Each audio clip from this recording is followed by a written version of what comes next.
Chapter 3 है social institutions continuity and change. इसमें हम 3 मेन टॉपिक्स पढ़ते हैं। पहला है caste and the caste system, दूसरा है ट्राइबल कम्युनिटीज़ और तीसरा है फैमिली एंड किनशिप।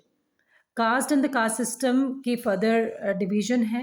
एक कास्ट इन द पास्ट हम पढ़ते हैं, दूसरा कॉलोनलिज्म एंड कास्ट पढ़ते हैं, तीसरा कास्ट इन द प्रेजेंट हम पढ़ते हैं। 3 कैटेगरीज पढ़ते हैं इसमें। कास्ट जो वर्ड है वो लिया गया है पोर्टुगीज से, और जिसका मतलब होता है प्योर ब्रीड। और वर्णा का मतलब होता है कलर। वर्णा सिस्टम फोर फोल्ड सिस्टम को कहा जाता था, जो हमारा फोर डिवीजन सिस्टम था सोसाइटी का, इंडियन सोसाइटी का। और इसमें एक फिफ्थ कैटेगरी होती थी जिसे पंचमास कहा जाता था, जिसमें फॉरनर्स, स्लेव्स, कॉन्कर्ड पीपल ये सब आते थे। और फोर फोल्ड सिस्टम में आते थे Brahman, Kshatriyas, Vaishyas and Shudras. Caste in the past में हम पढ़ते हैं फीचर्स ऑफ द कास्ट। पुराने टाइम में जो कास्ट के अकॉर्डिंग जो सोसाइटी में, इंडियन सोसाइटी में होता था, वो फीचर्स ऑफ कास्ट में आता है।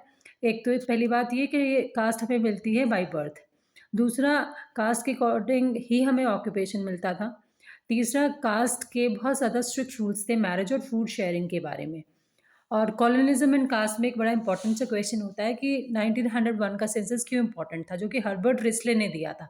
तो इसलिए इंपॉर्टेंट था क्योंकि इसमें इंफॉर्मेशन ली गई थी हायरार्की ऑफ कास्ट पे। और दूसरा, एससी एंड एसटी कैसे शुरू हुआ था ये वर्ड। तो ये गवर्नमेंट ऑफ इंडिया एक्ट था 1935 का। इसकी वजह से एससी और एसटी लीगली रिकॉग्नाइज हो गया था। फिर है कास्ट इन द पास्ट। पुराने टाइम में एम एन श्रीनिवास ने ये हमें 2 टर्म्स बहुत इंपॉर्टेंट दिए थे। एक तो संस्कृताइजेशन, दूसरा डोमिनेंट कास्ट।